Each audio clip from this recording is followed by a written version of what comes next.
방송에서 제공하는 부동산 정보는 투자 판단에 대한 조언입니다. 방송에서 제공하는 부동산 물건의 가치, 가격 상승 및 가격 하락에 대해서는 방송사에서 보장하지 않습니다.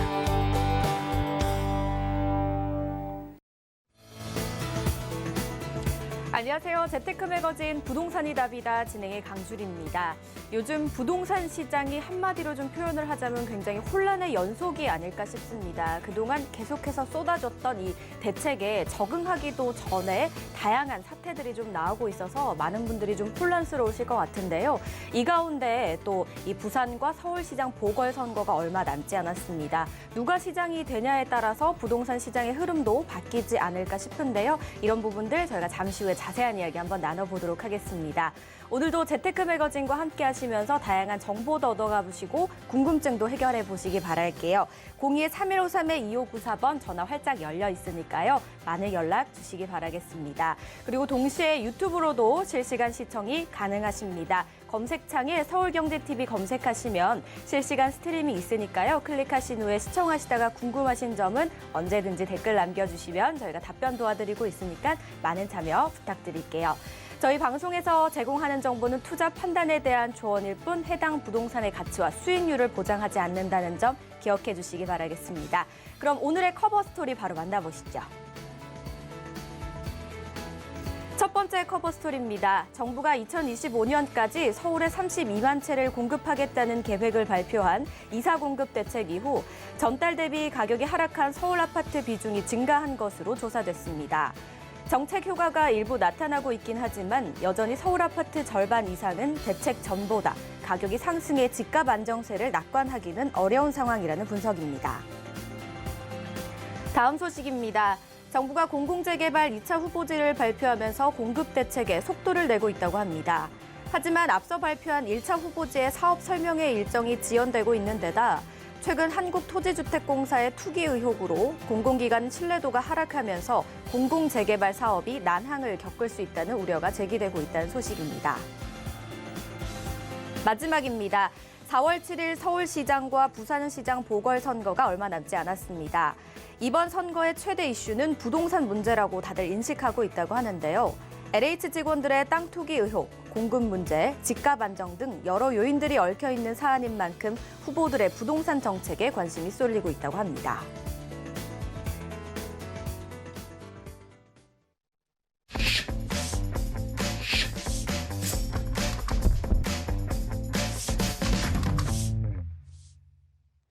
오늘 함께 하실 분 바로 만나보도록 하겠습니다. 조민기 이사 자리하셨습니다. 안녕하세요, 이사님. 네, 안녕하세요. 네, 반갑습니다. 오늘도 먼저 강의 시간부터 한번 시작을 해보도록 할게요. 이제 요즘 부동산 시장이 굉장히 좀 혼란스러운 상황이긴 합니다만 이 와중에 또 저희가 시장 선거를 앞두고 있거든요. 서울시장이 누가 되느냐에 따라서도 앞으로 걸려있는 뭐 재개발 문제 이런 부분도 좀 많이 바뀔 것 같아요. 어떻게 보시나요, 이사님? 네, 맞습니다. 이 부동산 시장은 뭐 여러 가지 변수, 요인에 의해서 이 변화를 주는데 그 중에 하나가 가장 큰 변수, 바로 정책인데 그 정책을 바꿔주는 게 결국은 정치인인데 바로 그 중에 하나가 선거입니다. 그래서 지금 현재 보궐선거, 서울시장, 부산시장 선거 이제 얼마 안 남았습니다만 과연 이런 선거 그리고 또 내년에 대선이 또 있기 때문에 과연 이 선거에 따른 부동산 시장 뭐 지금 상당히 좀 혼란이 오고 있긴 합니다만 그래도 이럴 때일수록 좀 꼼꼼하게 체크하면서 한번 방향과 흐름을 좀 정확히 알고 가시면 좋겠다라는 취지에서 설명을 좀 드려볼까 합니다. 자, 요번 서울시장 서울시장에 더불어민주당 박영선 후보와 국민의힘 오세훈 후보가 지금 내놓고 있는 결국은 이제 부동산의 공약 싸움이 지금 돼가고 있는데 자, 내용 중에 뭐 기본적인 내용들은 이 좀 색깔을 좀 살펴보면 자, 현재 그럼 정부가 지금 추진하고 있는 정부의 부동산 정책을 지지하는 것이 바로 박영선 후보가 되겠고요. 자, 오세훈 후보 같은 경우에는 정책이 다양합니다만 대부분은 현재 정부가 추진하고 있는 부동산 정책 중에 이 규제에 대한 부분을 조금 풀어주겠다라는 취지가 좀 많이 담겨져 있다는 게 좀 상반된 내용들이 있다는 걸 좀 이해를 하시라는 거고요. 자, 여기에 이 과거 정부가 변화되면서 이 변경이 되면서 이 부동산의 변화가 다분히 이게 지금 우리 주식하시는 분들도 아마 이런 차트 분석이 좀 들어가는데 자, 과거 이 노태우, 김영삼 대통령 정부 때에는 대규모 공급 정책으로 해서 가격이나 부동산이 안정화돼 있는데 자, 김대중 노무현 정부 때에 규제 정책을 시작하면서 가격이 또 기본적인 부동산 시장이 급등 추세로 가다가 자, 다시 이명박 박근혜 정부 때 또 대규모 이 공급이 들어가면서 또 안정화가 됐다가 자, 요번에 이제 우리 문재인 정부 때 여러 가지 상황들이 아주 대대적인 규제가 실시가 되다 보니까 또 급등을 좀 했습니다. 자, 그런 변수는 바로 내년 대선이 현 시점에서는 지금 공급으로 지금 많이 규제보다는 공급으로 좀 턴을 했다라고는 하지만 아직까지는 규제 일반도인데 자, 내년 대선이 되면 내년 정부가 되면 공급 증가 정책이 이 과거의 데이터처럼 대규모 공급으로 가느냐. 자, 이 변수에 따라서 안정권으로 갈 것이냐 다시 상승할 것이냐라는 측면을 일단은 좀 검토를 하셔야 된다는 얘기를 드리는 거고요. 자, 그러면 요번에 서울시장 공약을 했던 이 내용이 가장 큰 이슈는 재개발 재건축의 규제 완화, 공공 및 민간 공급 사업 추진 쪽에 어느 쪽 방향으로 갈 것이냐. 그리고 지금 일단 두 후보는 지금 서울에는 토지, 땅이 없습니다. 그러다 보니까 지상 구간을 도로나 지하철 쪽에 지상 구간 쪽에 주택 공급을 하겠다라는 게 이제 이 공약들이고요. 자, 여기에 지금 보완 조금 미비한 부분 정책이 뭐냐면 자, 세금에 대한 내용들이 많이 없고요. 또 하나 지금 현재 경기가 우리나라뿐만 아니라 전 세계적으로 이제 경기가 호황 쪽, 뭐 완전히 호황은 아니겠지만 그 상황이 경기가 좋아지면서 금리 상승에 대한 여러 가지 현재 대출에 대한 부분들, 그래서 세금과 대출에 대한 부분이 구체적으로 좀 보완이 좀 안 돼 있다라는 게 좀 문제인데 자, 과연 그러면 지금 두 후보 중에 뭐 누가 되던 과연 이 내놓은 공약의 실현 가능성이 얼만큼 있을까라는 측면에서 볼 때 자, 첫 번째는 시간이 변수인데 자, 이분들 선거 딱 돼서 당선되시면요, 남아있는 임기가 1년 3개월밖에 안 됩니다. 보통 4년에서 5년 정도 임기를 놓고 본다 그러면 1년 3개월 가지고 과연 이 공약들 성공하고 실제 실천할 수 있을까? 요게 지금 하나의 변수고요. 두 번째는 비용 변수인데 과연 이러한 공급에다 이런 부분들을 과연 할 때 과연 예산 확보가 돼 있을까?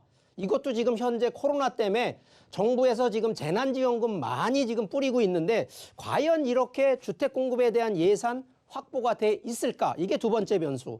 자, 세 번째는 자, 어쨌든 정부가 지금 규제로 해놨던 이런 정책들 중에 일부 지금 규제를 완화를 시켜야 되는데 과연 이게 그러면 현재 정부에서 하는 방향과 역방향인데 이게 과연 얼마나 통과가 되고 얼마나 완화를 풀 수가 있을까? 자, 이런 부분들이 지금 일단 세 가지 변수가 있는데 자, 그러면 저희가 이제 결론을 좀 내보면 현재 이 시장의 영향은요. 자, 재개발, 재건축은 분명히 심리적인 자극을 줄 수밖에 없습니다. 그렇기 때문에 단기적으로는 가격이 상승된다라는 거는 모든 전문가들이 지금 이거는 예측을 하고 있는데 자, 과연 그러면 공공주도 말고 자, 중장기적으로 민간주도가 이제 많이 들어가면서 사업이 증가돼서 공급 물량이 증가된다 그러면 자, 향후 한 뭐 짧게 보면 4년 정도의 중기 타임으로 보면 이게 가격이 한 번 정도는 조정이 올 수 있다라는 거 염두에 두시라는 얘기를 드리고요. 자, 그러면 체크 방향은 자, 내년 자, 올해는 서울시장, 뭐 부산시장이지만 내년에 대선이 돼서 자, 정권이 바뀌게 되면 어느 쪽으로 갈 것이냐, 규제 정책이냐, 완화 정책이냐라는 이 부분을 꼭 한번 체크를 하셔야 되고요.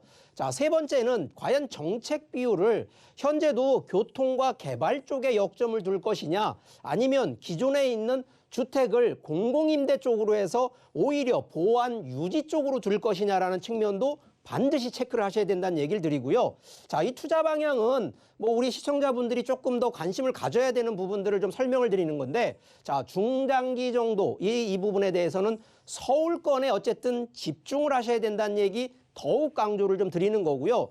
자, 포트폴리오인데, 자, 아마 금년 9월 달부터는 이제 세금에 대한 중과세, 이 특히나 양도세도 그렇지만 보유세가 지금 상당히 많이 올라 있기 때문에 이 포트폴리오 과연 지금 주택으로만 투자가 되는 거 아니라는 거죠. 그래서 포트폴리오 투자로 한 10년 정도를 바라보고 하는 컨셉을 좀 바꾸시라는 쪽으로 얘기를 드리고요. 자, 과연 인구와 정책이 집중되는 지역이 어딜까? 지금 정부에서도요, 지금 인프라 정책이라고 해서 상당히 지금 중요하게 생각하는 이런 요소들이 좀 있습니다. 그래서 우리 시청자분들도 요 한 세 가지 포인트로 향후 부동산 투자에 대한 방향을 좀 더 면밀하게 고려하시면서 투자하시기를 바라겠습니다. 네, 두 후보 간의 공약이 조금 첨예하게 다른데요. 누가 되는지에 따라서 방향이 좀 나뉘어지지 않을까 싶습니다. 하지만 뭐 변수도 있고 또 방향성이 있으니까 이런 부분 잘 참고해 보시기 바랄게요. 혹시나 더 자세한 이야기 좀 궁금하시다면요. 전화 한 통이면 됩니다. 013-1593-2594번 활짝 열려 있으니까요. 많이 연락 주시기 바랄게요. 저 이번에는요. 재테크 리포트 시간이 기다리고 있습니다. 실제 사례를 통해서 재테크 팁 한번 얻어보도록 할게요. 오늘의 부동산 자산 관리 사례입니다. 상담자님의 자산 현황에 대해서 먼저 알아보도록 하겠습니다.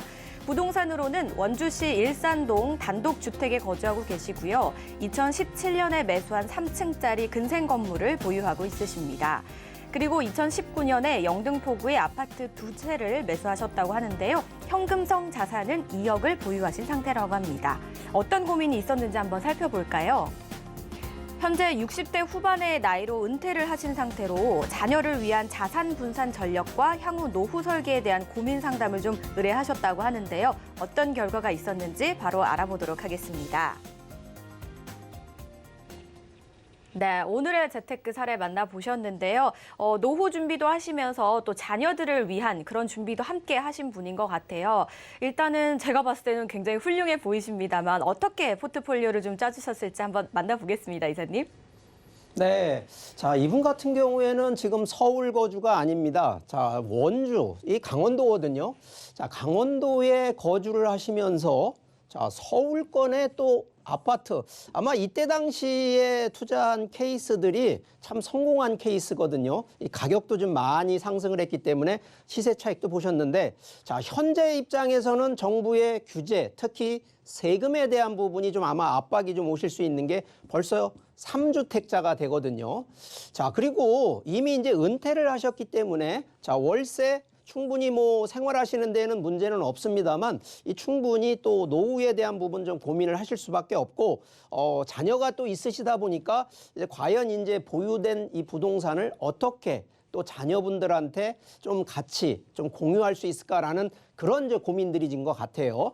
자, 이 부분에 대해서 한 이제 뭐 포트폴리오 자체를 한 두 가지로 플랜 A, 플랜 B로 한번 좀 나눠서 살펴보니까 자, 일단은 보유, 지금 계속 갖고 가셔야 되는 기준이 단독주택은 그대로 거주를 하셔야 되기 때문에 가져가시고요. 자, 현재 임대 수익이 나오는 근생 건물, 자, 이거는 상업용이기 때문에 주택이 아닙니다. 그래서 다주택자에 해당이 없기 때문에 자, 서울권의 아파트 2채는 매도를 하신다라고 일단 검토를 하시는데 자, 이거 기본적으로 그러면 서울권에 영등포에 뭐 아파트 2채 정도 된다 그러면 지금 현재 시가로 한번 매도하신다 그러면 한 10억에서 한 15억 정도 되는데 물론 이제 대출이 어느 정도에 따라서 자산 규모가 좀 달라질 수는 있습니다만 자, 여기서 나온 자금을 가지고 다시 추가로 근생 건물을 약 한 7억 원대 정도 하나를 추가로 매수하는 전략을 해드린다 그러면 자, 이미 이제 주택은 단독주택 하나가 남으니까 1주택으로 해서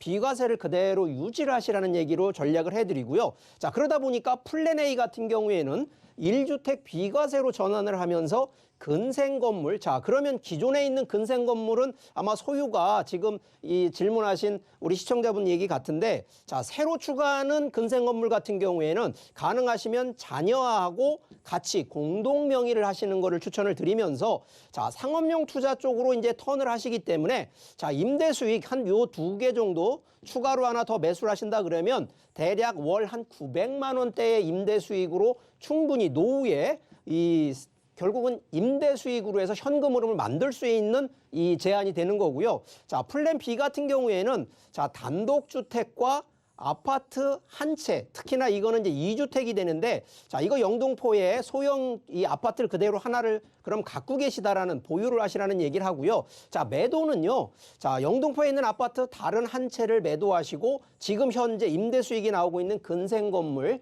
3층에 있는 이거를 2개를 일단 매도를 하시라는 제안을 드리는데, 자, 그러면 여기서 나온 이 2가지 금액대를 놓고 보면 대략 한 15억에서 한 20억대 정도 조금 육박을 할 겁니다. 자, 그러면 이 자금을 가지고 다시 추가로 근생 건물에 15억 원대 요 건물을 매수를 추가로 하시는 겁니다. 그리고 기본적으로 일단 이 주택 기준으로 해서는 아파트 한 채, 더군다나 소형 같은 경우에는 개인적으로는 이 부분은요, 자녀한테 증여로 좀 넘기시는 컨셉으로 간다 그러면 부모님 세대에서는 1주택 보유 쪽 컨셉이 좀 되기 때문에, 그래서 2개를 가져서 그냥 2주택으로 가셔도 상관은 없습니다만, 가능하면 서울 거는 가격이 아직은 다운이 되는 것이 아니라 상승 여력이 있기 때문에 추가 보유를 하시고요. 자, 그래서 아파트는 자녀한테 증여를 하시고, 자, 근생 건물 새로운 거를 추가로 하실 때 이 부분도 자녀와 공동 명의를 해놓으시고, 이거는 다 상업용이기 때문에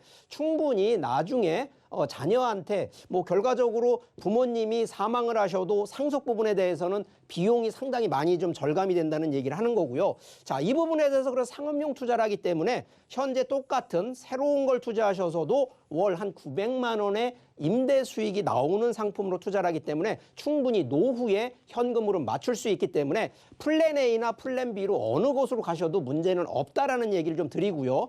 자, 이 부분에 대해서 조금 간략하게 설명을 드려보면, 자, 일단 현재는 정부의 규제가 다주택자에 대한 부분이 너무 강한 규제가 돼 있다 보니까 가능하시면 상업용 쪽으로 가시는데, 자, 이 부분은요, 일단 2가지입니다. 종합부동산세를 일단은 좀 절감하자. 2번째는 다주택자에 대한 양도소득세 중과가 걸려 있는 부분도 주택수를 줄여보자라는 게 취지인데, 자, 이게 지금 종합부동산세에 세금을 내는 기준이 되는데, 자, 주택은 물론 1주택자야 9억 원이지만 2주택 이상부터는 공시지가가 6억 이상이면 무조건 종부세가 됩니다. 그리고 나머지 토지, 종합합산 토지는 이게 토지고요. 자, 별도 합산 토지가 이게 바로 상업용인데, 자, 금액대가 80억 원 이상입니다. 결론적으로 보유하고 있는 자산이 80억 원 이상이 돼야 상업용 쪽 이 별도 합산 토지에서는 종합부동산세를 내기 때문에, 그래서 이런 부분으로 좀 분산 투자를 하시라는 전략을 해드리고요. 자, 마지막으로 과연 노후에 준비를 하실 때 어느 쪽 부동산으로 내가 거주하는 주택을 뺀 나머지는 결국은 시세 차이가 아니면 임대 수익 쪽 컨셉으로 가시는데, 자, 노후 설계 선호도의 원칙 첫 번째 바로 환금성입니다. 가장 있는 것이 어떤 투자든 잃는 투자가 아니라 남는 장사를 하라는 게 원칙입니다. 그래서 환금성. 자, 그럼 환금성 중에 하나가 일단 시세 차익과 임대 수익 2마리 토끼를 잡을 수 있는, 자, 이게 주로 꼬마 빌딩, 이게 바로 상업용 빌딩이라고 하는데 아주 큰 으리으리한 빌딩을 말하는 건 아니라는 얘기를 하고요. 2번째는 아직도 서울권, 특히 역세권의 소형 아파트 위주로는 투자를 하셔도 좋다라는 부분, 이 부분은 시세 차익 쪽 컨셉이 좀 강하다라는 얘기를 드리는 거고, 자, 3번째 순위는 조금 더 이 트렌디한 이 구분상가, 이것도 상업용이긴 합니다만 최근에 이 코로나 때문에 여러 가지 매출이 감소해서 좀 많이 등한시돼 있는데, 현재 시점이 가장 바닥에 있는 가격대가 상당히 낮기 때문에 이런 부분들도 한번 공략을 해보라는 전략을 제안해 드리니까, 충분히 노후를 생각하시는 분들은 먼 미래라기보다는 최소 5년 단위식으로 한번 끊어서 이런 상품 우선 순위로 한번 전략을 세보시라는 거 제안하도록 하겠습니다. 네, 노후 준비나 수익, 세금 등과 같은 고려하실 부분이 굉장히 많기 때문에 이 부분에 맞춰서 좀 포트폴리오를 설계를 해주신 것 같습니다. 참고해 보시면 좋을 것 같고요. 이렇게 또 다른 포트폴리오 설계 필요하신 분들 전화 활짝 열려 있습니다. 02-3153-2594번으로 연락 주셔도 되고요. 또 다른 자리가 있다고 해서 바로 안내해 드릴게요. 네, 부동산 고민 무엇이든 물어보시면 됩니다. 전화와 문자로 신청이 가능하신데요. 화면을 통해 나가고 있는 번호로 신청을 해주시면 됩니다. 그리고 문자를 보내실 때는 재테크라는 문구를 꼭 써서 상담 신청해 주시기 바라겠습니다. 저희 이번에는 현장 포커스 한번 가보도록 하겠습니다. 첫 번째 지역 바로 만나보시죠. 서울시 마포구 상수동에 위치한 아파트입니다. 6호선 상수역 역세권이고요. 시세는 7억 1천에서 9억 원으로 형성이 되어 있습니다. 저희 첫 번째로 만나보실 지역은 마용성 그중에서도 제일 앞에 있는 마포구로 한번 가보도록 하겠습니다. 자, 마포구는요, 학군과 편의시설, 직주 근접 등 하나 빠지지 않는 지역으로 굉장히 좀 유명한 지역이잖아요. 또 다른 매력들이 있다면 어떤 것들이 있는지 자세하게 좀 파헤쳐 주시죠. 네. 자, 첫 번째로 좀 집중해야 될 바로 이 현장, 바로 이 서울시 마포구 상수동인데, 자, 이 첫 번째 현장 같은 경우에는 조합원 청약 아파트입니다. 자, 이미 지금 만들어진 아파트가 아니기 때문에 충분히 가격대라든가 위치 이런 부분들을 충분히 검토를 하셔야 되는데, 자, 일단 위치가 6호선 상수역, 바로 도보 2분, 이게 초역세권이라고 좀 얘기를 하는데, 일단 좀 지도를 좀 보면서 부연 설명을 좀 해드리겠습니다. 자, 여기가 상수역입니다. 바로 위에가 홍익대학교 있고, 이쪽이 홍대 상권, 여기 합정역도 있고요. 바로 밑에가 한강. 여기 홍익대뿐만 아니라 여기 연세대나 이화여대, 여기 또 명문 학군들이 또 유명한 곳이고, 이미 상권이 만들어져 있어서 기본적인 인구 형성이 완성이 돼 있는 곳인데, 자, 여기 어쨌든 상수역의 초역세권 입지이기 때문에, 자, 1차적인 입지 상당한 큰 메리트가 있다는 얘기고요. 자, 더 중요한 부분이 바로 이 한강이 앞에 있다 보니까 한강 조망권, 그리고 한강을 따라가면 이게 한강 공원 입지들인데 이것을 다 누릴 수 있는 바로 그런 입지라는 거고요. 주변 자체가 이미 학군들로 유명히 밀집이 돼 있고 상권으로 돼 있다 보니까 인구가 상당히 밀집할 수밖에 없는 이런 입지라는 점 강조를 드리겠고요. 자, 여기가 홍대 입구만 좀 얘기를 좀 드리면, 자, 홍대 자체에 그냥 단순하게 대학가에 있는 대학가 상권 아니냐?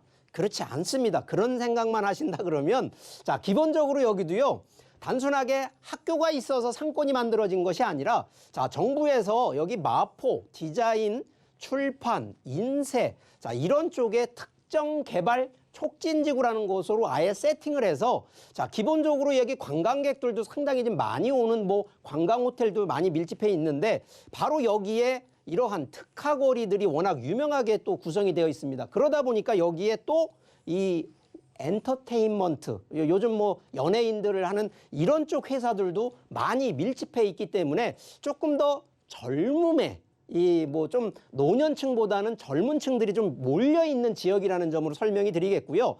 자, 여기 일단 과거 기준에 이제 주거 생활을 한번 살펴보게 되면, 자, 이 마포 안에서도요, 바로 이 상수동 자체는 30년 이상 된 주택이 상당히 많이, 그러니까 결론적으로 저층주택인데 4층 이하 비율이 다른 마포구보다 상당히 높기 때문에, 자, 이 얘기는 개발에 대한 효과나 기대치가 높다라는 측면으로 보셔야 된다는 얘기라는 겁니다. 자, 여기에 기본적으로 이제 한강을 앞에 끼고 있다 보니까, 자, 강남, 용산, 왜 가격이 올라가냐? 기본적인 게 바로 이러한 한강변 조망권을 가져가는데, 바로 여기 상수동만 해도 바로 이 한강변이 바라보이고, 자, 아파트 같은 경우에도 조망권이 확보되어 있고요. 자, 전층 기준으로도 이것도 다 또 남측. 왜 그러냐면 한강을 바라보니까 이게 남쪽 방향입니다. 그래서 남쪽 방향으로 들어가 있고 한강 녹지공원 산책로가 돼 있다는 점. 야, 여기에 기본적으로 그냥 입지만 좋다? 그렇지 않고요. 자, 가격 측면도 한번 살펴보게 되면 자, 이게 해당되는 상수역 인근의 한 84제곱미터 기준으로 한번 거래가를 한번 보니까 현재가 16억 한 7천만 원대인데 자, 이게 지금 현재 시세인데요. 자, 요게 불과 2018년 기준으로 놓고 본다 그러면 한 11억밖에 안 갔던 것이 이렇게 상승을 했다는 거거든요. 자, 강남 용산만 가격이 올라가는 것이 아니라 마용성이라고 하는 부분이 그래서 이게 결론적으로 차익이 될 수 있는 결국은 수익이 될 수 있다라는 바로 그러한 현장이라는 점 강조하겠습니다. 마포구 하면 정말 많은 분들이 이사를 가시고 싶어하는 지역이잖아요. 그런데 또 시세 여러 가지 고민이 있겠지만 시세 부분이 굉장히 고민이실 것 같은데 그 부분이 굉장히 큰 장점이라고 들었거든요, 이사님. 시세 한번 만나볼까요? 네, 그렇습니다. 자, 이 현장은요. 자, 일단은 청약, 지금 현재 조합원 청약을 하러 들어가다 보니까 자, 기준은요. 25평형 기준으로 이 분양가가 7억 1천만 원 정도가 되고요. 34평 기준으로 9억 원 정도가 됩니다. 자, 요 얘기를 한번 현재 시세로 한번 비교를 해보면 자, 현재 시세가 25평대가 13억 5천만 원대 정도 되고요. 34평대는 17억 5천만 원 정도가 됩니다. 자, 그러면 이 가격을 한번 빼보면 이 차익만 놓고 보더라도 뭐 개인적으로 보면 한 반값 아파트가 아니냐라는 정도가 되고요. 자, 현재 이게 재개발로 추진이 되기 때문에 자, 분양가의 한 60% 정도가 대출이 들어가는 부분이어서 현재 기준으로 보면 실제 들어가는 금액이 한 3억 500만 원대 이게 25평 기준이고 34평 기준으로는 3억 한 8천만 원대 가지고도 충분히 뭐 입주까지 생각을 안 하더라도 충분히 가격적인 메리트 그리고 입지에 대한 부분 이런 두 가지를 좀 동시에 노려보시는 분들이 있다 그러면 한번 적극 검토해 보시라는 말씀 드리겠습니다. 마포구 상수동에 관심 있으신 분들 저에게 전화 주시기 바랄게요. 02-3153-2594번으로 많이 연락 주시기 바라겠습니다. 다음 지역도 바로 만나볼게요. 서울시 용산구 원효로에 위치한 오피스텔입니다. 6호선과 경의중앙선, 효창공원 앞역 역세권이고요. 시세는 4억 9,800만 원에서 5억 1,800만 원으로 형성되어 있습니다. 두 번째로 만나볼 지역은 개발 호재의 백화점이라고 불리는 용산구로 한번 가보도록 하겠습니다. 이곳의 매력은 뭐 어마어마하죠. 자세한 이야기 한번 나눠주시죠. 네, 자, 두 번째로 좀 집중해야 될 현장 바로 용산입니다. 자, 용산인데 자, 이 현장은 오피스텔인데 자, 이것도 아직 입주돼 있는 것이 아니라 바로 분양이라는 점인데 자, 일단 위치가 용산 안에서도요. 6호선 경의중앙선 효창공원역 바로 한 4분 정도 거리에 위치를 좀 하고 있기 때문에 자, 일단 한번 지도를 좀 보면서 설명을 좀 드려보면 위치상으로 바로 용산 안쪽에 그것도 효창공원 앞과 삼각지역 사이에 위치를 좀 하고 있습니다. 이 주변 자체가 뭐 민족공원, 뉴타운, 앞쪽으로도 한강변 여기에 지금 해당되는 것이 바로 용산역 쪽 옆쪽 바로 국제업무지구 현재 기준으로는 개발이 또 진행이 되고 있는 부분인데 자, 상당히 뭐 용산은 제가 뭐 추가로 막 설명을 더 안 드려도 이미 또 자세하게 더 알고 있는 내용이어서 상당히 미래의 가치가 점점점 집중될 수밖에 없는 그런 입지라는 점을 일단 강조를 드리겠고요.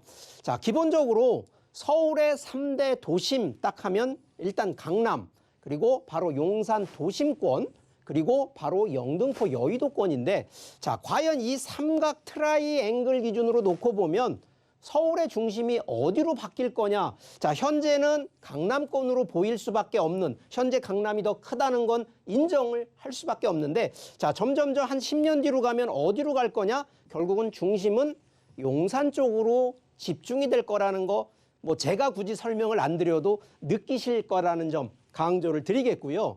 자, 여기에 이미 지금 용산이 자, 이미 완성이 돼 있으면 추가로 더 들어갈 부가가치가 없다라고 얘기를 드리는데 자, 용산은 지금도요.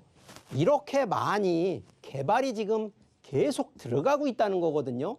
자, 그러다 보니까 중장기적으로 미래 가치는 자, 우리는 투자를 현재를 보고 하는 것이 아니라 미래를 보고 한다 그러면 자, 과연 현재에 매수를 하셔서 나중에 차익, 특히나 수익을 보는 건 미래를 놓고 본다 그러면 과연 이렇게 개발에 대한 변화가 많은 동네? 당연히 용산이라는 점을 설명을 드리겠고요. 자, 기본적으로 용산 그러면 인구가 들어가고 개발이 들어가는데 교통에 대한 부분 이미 신분당선 연장은 확정이 됐고요. GTX, B노선, 이 수도권 광역급행철도 확정이 됐고요. 또 서울역과 용산역의 이 지화하는 작업들, 공사 이것도 확정이 돼서 충분히 작업이 들어가는 부분이라 당연히 교통에 대한 혁신이 일어날 수 있는 입지라는 점. 자, 여기에 지금 현재 정부에서 아무래도 어디에다가 주택, 특히나 개발을 더 집중을 하냐? 아직까지는 강남권이나 용산권에 더 집중할 수밖에 없다는 점이거든요. 그렇기 때문에 결국은 정책이 들어가고 인구가 들어가고 변화, 이 개발이라고 하는 부분으로 좀 들어간다 그러면 우리가 기본적으로 봐야 되는 부분이 과연 어디겠느냐? 결국은 미래 가치를 놓고 보면 충분히 이런 점, 이 세 가지 포인트를 본다 그러면 용산을 집중하셔야 된다는 얘기를 좀 드리는 거고요. 자, 우리가 기본적으로 강남권과 용산권의 가격 상승률 대비를 보면 자, 용산이 과연 강남보다 가격이 덜 올랐을까? 충분히 지금 이런 부분들은 다 데이터에 의해서 나온 것들이기 때문에 제가 볼 때 미래를 놓고 본다 그러면 충분히 용산을 공략해 보라는 이런 점을 좀 더 강조하고 싶습니다. 네, 용산의 앞으로의 이 미래 가치가 정말 기대가 되는 것 같아요. 그렇다면 이 현재의 가치 그리고 투자를 고려하고 싶으신 분들을 위한 전략 어떻게 좀 세워볼 수 있을까요? 네. 자, 일단은 오늘 이 바로 현장 같은 경우에는 자, 오피스텔 분양인데 자, 요게 시세가 한 4억대에서 5억대 정도. 자, 이게 옛날 한 5년 전만 해도 자, 이게 한 2억대 정도 했던 게 지금 벌써 2배가 올라 있는 케이스들이거든요. 자, 그런데 이게 또 전세 같은 경우로도 보통 하게 되면 한 3억 7천대 정도가 전세로 가능하시기 때문에 자, 실제 들어가시는 자금은 한 1억 2,800 정도가 가능하시고요. 자, 이게 또 월세 같은 경우로 전환하시게 되면 뭐 월 90만 원, 물론 한 100만 원 정도를 더 받을 수도 있겠습니다만 일단 월 90만 원으로 보수적으로 잡는다 하더라도 대출 2억 5천 정도를 좀 적용을 하셔서 자, 실제 그러면 한 1억 6,800만 원 가지고도 충분히 용산에 진입이 좀 되기 때문에 자, 이런 현장들 좀 꼼꼼하게 뭐 주변 입지만 보시는 것이 아니라 과연 내가 어느 쪽에 목적과 방향이 맞는지를 적절하게 살펴보시면서 투자 결정을 하시기를 바라겠습니다. 용산구와 관련된 더 자세한 이야기는 02-3153-2594번으로 많은 연락 주시기 바라겠습니다. 그리고 저희 방송에서 제공하는 정보는 투자 판단에 대한 조언일 뿐 해당 부동산의 가치와 수익률을 보장하지 않는다는 점 기억해 주시기 바랄게요. 다음 지역도 바로 만나볼게요. 서울시 영등포구 신길동에 위치한 아파트입니다. 개통 예정인 신안산선 도림 사거리역 초역세권이고요. 시세는 5억 5천에서 7억 3,700만 원으로 형성되어 있습니다.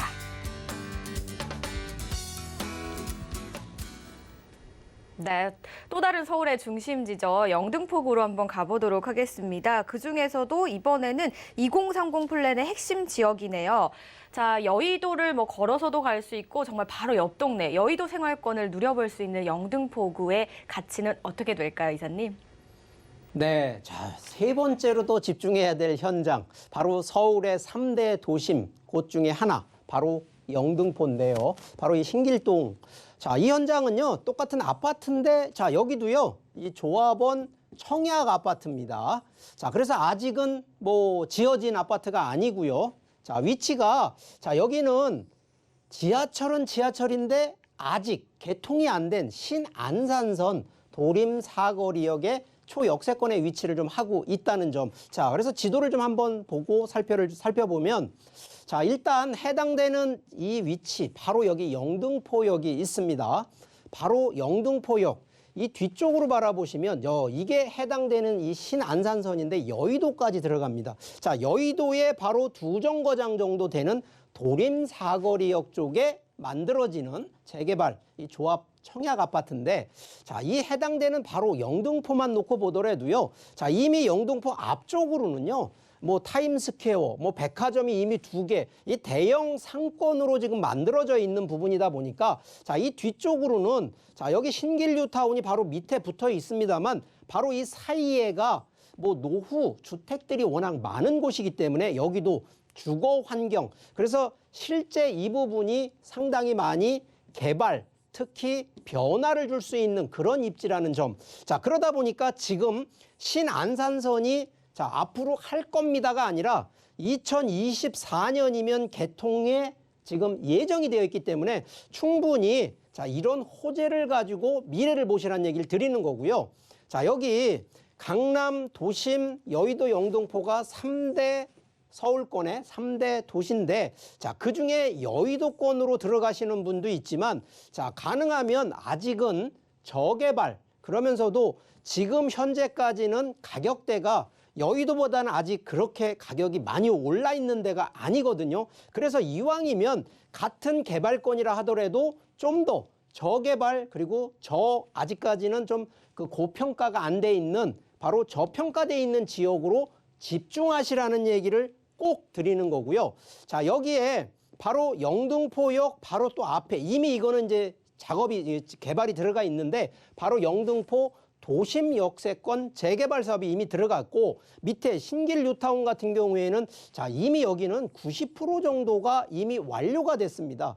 자, 그렇기 때문에 자, 이 부분에 대해서도 이미 완료된 지역하고 좀 비교를 좀 하게 되면 결국은 가격 차이가 상당히 많이 차이가 난다는 점도 강조를 드리는 거고 자, 여기에 이미 영등포역 하면 뭐 KTX, 뭐 1호선 이미 지하철 다 들어와 있는데도 불구하고 또 신안산선이 새롭게 하나 여의도까지 지금 들어가기 때문에 충분히 이 부분도 향후 교통에 대한 호재로 충분히 각광을 받고 있다는 점 강조를 드리겠습니다.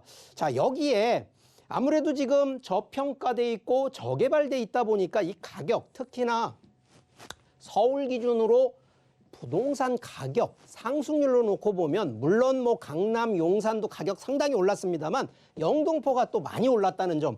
자, 그래서 실제 한번 사례를 한번 놓고 보니까 자, 이미 신길동 지금 여기 신길 뉴타운인데 자, 센트럴 자이 아파트가 34평 기준으로 벌써 14억 8천만 원대까지 만들어져 있다는 거거든요. 자, 이 얘기는 충분히 가격적인 메리트를 놓고 본다 그러면 기본적으로 저희가 아까 제가 현재를 본다라는 것이 아니라 미래를 놓고 본다 그러면 충분히 지금 정도의 가격 메리트 있는 쪽에 컨셉으로 바라보시라는 얘기를 좀 드리는 거니까 자, 영등포는 서울의 3대 도심 안쪽에 들어가는 부분에 저평가, 저개발돼 있는 쪽을 공략해 보시라는 점 설명드리겠습니다. 네, 여의도에 비해서 이 상대적으로 영등포가 좀 노후가 됐었잖아요. 그래서 그 부분들이 모두 지금 새롭게 좀 탈바꿈하는 중인 것 같습니다. 뭐 신길 뉴타운도 굉장히 많이 진행이 됐고요. 또 신안산선 등과 같은 큰 교통 호재들도 계속해서 들어올 예정이라고 합니다. 그렇기 때문에 이 미래 가치가 굉장히 좀 기대가 되는 지역이 아닐까라는 생각도 들고 또 계속해서 가치 상승이 수직적으로 이루어지고 있는 지역이라고 하거든요. 그렇다면은 이 재테크 전략을 좀 어떻게 세워보면 좋을지 또 현재 시세는 어떻게 형성이 되어 있는지 자세한 이야기 한번 들어보겠습니다. 네, 자, 세 번째로 좀 집중해야 될 바로 이 현장 같은 경우에는 바로 아파트인데 자, 이게 청약 아파트라고 제가 얘기를 좀 드렸습니다. 자, 현재 기준으로 분양가, 조합원 분양가가 25평 기준으로 5억 5천만 원. 자, 아까 마포 쪽에 있는 것보다는 좀 가격이 조금 더 떨어져 있다라는 걸 좀 느끼실 거고요. 34평 기준으로는 7억 3,700만 원 정도. 이게 지금 조합원 분양가입니다. 자, 기준 대비라고 보면 지금 이미 그 신길 뉴타운이나 영등포 인근에 있는 거래되는 가격을 놓고 보니까 25평대가 8억 5천만 원대, 그리고 34평대가 13억 5천만 원대가 실제 실거래로 돼 있다 보니까 자, 이 부분도요. 거래가 기준으로 보면 상당히 많은 차익을 볼 수가 있는데 자, 이 부분 역시나 뭐 현재는 재개발로 들어가는 부분이라 지금 당장 자금이 많이 들어가는 건 아닙니다. 자, 그런데 이 부분에 대해서 조금 추가 설명을 좀 드리면 자, 이게 조합원 청약 아파트다 보니까 자, 일반적으로 약간 2가지 정도의 조건이 있습니다. 아무나 그냥 내가 신청하면 바로 이거를 매수하시고 이 청약으로 가입되는 게 아니고요. 2가지 조건이 뭐냐면 서울, 인천, 경기 딱 이 세 개 지역에 거주를 하고 있어야 된다는 점. 자, 두 번째, 무주택자 아니면 1주택자. 근데 1주택자도 이 평수가 크면 안 됩니다. 지금 현재 요 34평, 그러니까 84제곱미터 이하, 딱 84제곱미터까지는 적용이 되기 때문에, 자, 그럼 이 두 가지 조건에 해당되시는 분들은 청약을 하셔도 무방은 한데, 예를 들어서 나는 부산에 있는데 이거 관심이 있다. 그러면 아까 마포의 상수동 같은 경우도 동일합니다. 이게 조합원 청약 아파트라는 게 이 두 가지 조건이 돼야 되기 때문에. 그리고 두 번째 전략은, 자, 이 조건도 되면서 동시에 연세 있으신 분이 내 이름으로 청약할까? 아닙니다. 자, 이 부분은요, 주택수 일단은 이 재개발이 진행될 동안까지는 주택수로도 따지질 않기 때문에 충분히 자녀 이름으로 일단은 해 놓으시고요. 충분히 그러면 한 7년 정도 후에 입주된다 그러면 자녀 이름으로 해놓으면 초창기에 들어가는 초기 자금이 1억도 안 넘습니다. 보통 한 6,600만 원에서 한 7천만 원 정도의 자금만 가지고 충분히 중간에는요, 이 조합에서 해주는 대출 자금을 활용하신다 그러면 본인 자금 많이 필요 없이도 중장기적으로, 그러면 한 7년 정도를 기다리셨다가 입주하는 이런 전략으로 한번 제안을 드리니까, 자, 마포 쪽이든 아니면 영등포 신길동이든, 자, 본인의 가격대에 맞는 쪽 컨셉으로 가신다 그러면 충분히 집중해야 되는 현장이라는 점 강조하겠습니다. 네, 영등포 지역까지 만나보셨습니다. 관심 있으신 분들 전화 열려 있으니까요. 많이 연락 주시기 바랄게요. 저희는 다음 지역도 바로 만나보겠습니다. 서울시 구로구 구로동에 위치한 오피스입니다. 2호선 구로 디지털 단지역 초역세권이고요. 시세는 1억 5천에서 1억 6천만 원으로 형성되어 있습니다. 오늘 네 번째 지역 역시 서울 지역입니다. 서울의 중심주와 또 미래 가치가 기대되는 지역들을 하나씩 만나보고 있는데요. 그중에서도 마지막 지역은 구로구 구로동으로 가볼게요.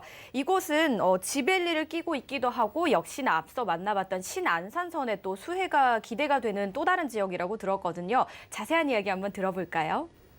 네, 자, 오늘 마지막으로 좀 집중해야 될 현장, 바로 이 구로동입니다. 자, 이곳은요, 업무지구, 특히 업무, 기업체가 좀 많이 활성화되어 있는 곳인데, 자, 그러다 보니까 여기 현장은 바로 오피스입니다. 자, 이 얘기는 주택이 아니라 상업용인데, 자, 여기에 목적은 바로 소액의 임대 수익을 목적으로 좀 간다라는 거 1차적으로 설명을 드리고, 자, 위치상으로 보면 2호선 구로 디지털 단지역 도보 1분 바로 초역세권에 위치를 좀 하고 있는데, 자, 여기도요, 향후 바로 신안산선이 하나가 지금 계획이 또 같이 되어 있거든요. 이게 2024년에 개통이 되는데, 자, 한번 지도를 좀 보면서 설명을 좀 드려보겠습니다. 자, 여기가 구로 디지털, 이게 업체들, 기업체들이, 혁신 업체들이 상당히 많이 들어가 있고요. 바로 밑에가 또 이 가산 디지털 단지, 바로 여기도 업무 단지인데, 자, 여기 앞에 바로 이 2호선과 신안산선 구로 디지털 단지역이 바로 앞에 있기 때문에 뭐 교통이면 교통, 또 기업체가 끼고 있다 보니까 충분히 이 업무 단지로 인해서 인구가 상당히 좀 많이 들어가 있는 바로 그런 입지라는 점을 강조하고 싶습니다. 자, 그리고 여기 결국 인구 얘기를 하면, 자, 일단 서울에 지하철 상당히 많은데, 자, 그중에 일단 전체 이용객으로 한번 순위를 매겨보니까 바로 이 구로 디지털 단지가 서울의 전체 지하철역의 5위를 차지하는데, 자, 이것만이 중요한 게 아니고요. 자, 그러면 아침에 출근 시간대와 저녁에 퇴근하는 퇴근 시간대를 한번 놓고 보니까, 자, 출근 시간대 오전 8시에서 9시 사이를 보니까 1등이요. 1위가 바로 구로 디지털 단지역이고요. 퇴근할 때 오후 6시에서 한 7시에 퇴근하는 거를 보니까 3등을 차지했습니다. 자, 그러면 이 얘기는 상당히 인구가, 이것도 특히나 이 왕래하는, 그것도 일반 상권 그런 인구가 아니라 바로 기업체에 출퇴근하는 인구가 상당하다는 얘기거든요. 자, 그러다 보니까 지금 마지막 현장은 바로 제가 오피스라고 얘기를 했습니다. 여기는 주거 쪽, 주택이 아니고 바로 상업용 쪽 안에서도 오피스, 사무실 쪽인데, 자, 그러다 보니까 실제 요즘 뭐 정부에서도 상당히 뭐 코로나 때문에 뭐 지원도 많이 하지만 자, 기업체가 이제는 대기업화되는 것이 아니라 4차 산업혁명이 오고 4차 산업, 5차 산업이 넘어가면서 자, 요즘은 소호산업이라 그래서 자, 1인 기업이 좀 대세를 하는데 자, 이 업체들이 어디에 들어가서 사무실을 운영하냐 그러면 자, 이렇게 공유하는 쪽. 자, 그럼 공유라는 것은 뭐냐면 자, 같은 사무실을 아는데 각각의 기업체들이 다양하게 쓰고요. 자, 공유라는 것은 뭐냐? 뭐 예를 들어서 뭐 전화라든가 각종 전산기기 뭐 그리고 그 안에 휴게시설 그리고 미팅 뭐 이런 것들을 공유해서 쓰는 시스템들입니다. 자, 이게 뭐 조금 연세 있으신 분들은 좀 이해가 좀 안 되시지만 요즘 젊은 친구들은요. 가만히 앉아서 책상 하나만 있으면 다 하는. 그래서 커피숍에 가서도 노트북 하나 가지고 기업을 운영하시는 분들도 있는 것처럼 그래서 지금 최근 추세는 바로 이러한 바로 공유 오피스를 하는 것이 많이 활성화되고 있는데 자, 실제 이 공유 오피스에 대한 시장 현황을 보니까 2016년부터 해서 상당히 많이 급진전하고 있다는 거거든요. 더군다나 코로나로 인해서 기업체나 인구가 많이 몰리는 것을 제한하기다 보니까 이 1인이라든가 소인, 뭐 한 5인 미만의 기업체를 운영하는 쪽이 아주 급성장했다는 얘기고요. 그 안에서도 자, 이게 구로가 그냥 단순한 쥐벨리라고 얘기를 하는 것이 아니라 자, 이게 소호 산업들이 할 수 있는 기본적인 인프라가 구성되어 있는 곳이 바로 구로 디지털 단지나 가산 디지털 단지들이 이렇게 구성이 되어 있다는 점을 설명을 드리는 거고요. 자, 이 안에 공유되는 서비스들만 놓고 보더라도요. 상당히 뭐 혼자 몸 하나, 특히 컴퓨터 하나만 가지고 들어가도 모든 시스템들을 공유할 수 있는 그러면 이 안에는요. 세무 시스템부터 해서 택배라든가 이런 부분들이 다 같이 공유가 돼 있어서 상당히 편리한 시스템으로 돼 있다는 점을 강조를 하는 거고요. 자, 이런 부분에 대해서 보통은 잘 이제 모르시는 분들이 이런 거 가지고 돈이 될까라고 생각하시는 분들. 자, 요즘은요. 시대가 상당히 많이 앞서가고 있기 때문에 충분히 이런 점까지도 좀 한번 살펴보시라는 점을 강조드리겠습니다.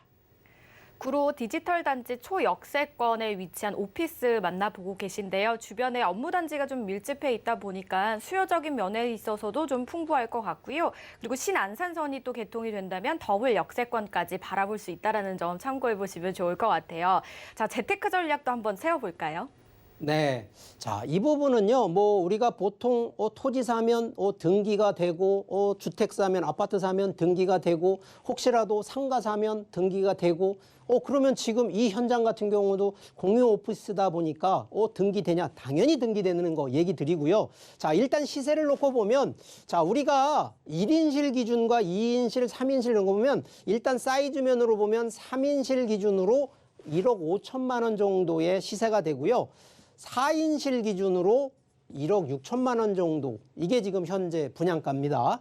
자, 그러면 실제 들어가는 뭐 계약은 한 10%씩만 내면 되는데 자, 이게 기본적으로 대출 한 60% 정도를 좀 받으신다 그러면 충분히 들어가는 자금 내가 필요한 자금이 3인실 기준으로는 한 6천만 원 정도가 되시는 거고 4인실 기준이라 그러면 한 6,400만 원 정도가 되는데 자, 이게 한 달에 이게 들어오는 임대 수익 기준으로는 자, 요즘 원룸들 많이 또 투자하신 분들 많으실 거예요. 특히 오피스텔 같은 경우도 원룸이나 1.5룸 하신 분들 자, 75만 원에서 80만 원 받기 상당히 어렵거든요. 자, 근데 여기는 구로 디지털 단지 내에 기업체가 많이 활성화되어 있는 곳에 1, 2인 기업체를 상대로 지금 현재 임대를 하고 있는 부분이기 때문에 자, 큰 금액 없이 이런 부분들을 하신다 그러면 한 5년 정도 뒤에는요. 자, 이 부분은 다시 환매를 해서 프리미엄을 받고 매도를 할 수 있는 또 가능성이 있습니다.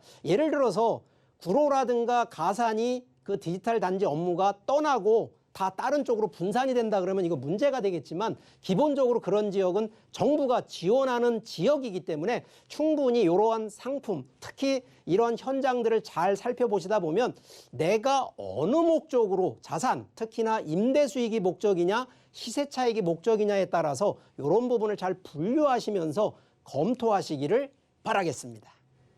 네, 마지막 지역인 구로구까지 모두 만나보셨습니다. 더 궁금하신 사항은 01-3153-2594번으로 많은 연락 주시기 바라겠습니다.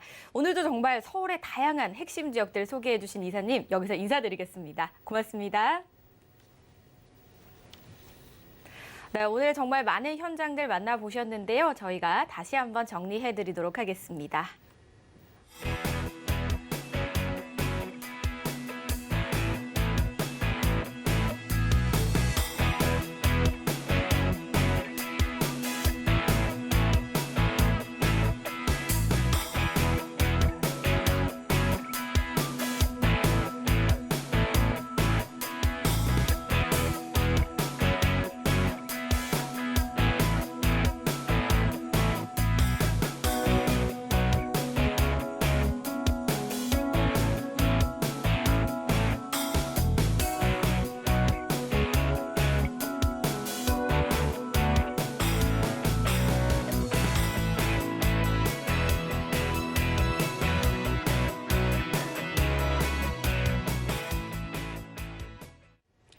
저희 방송에서 제공하는 정보는 투자 판단에 대한 조언일 뿐 해당 부동산의 가치와 수익률을 보장하지 않습니다. 방송 끝난 이후에도 언제든지 다시 보기 가능하십니다. 서울경제TV 홈페이지와 네이버 TV에서 다시 보기 가능하시고요. 상담 전화도 계속해서 열려 있으니까 많은 연락 주시기 바랄게요. 저희가 준비한 소식은 여기까지입니다. 시청해주신 여러분 고맙습니다.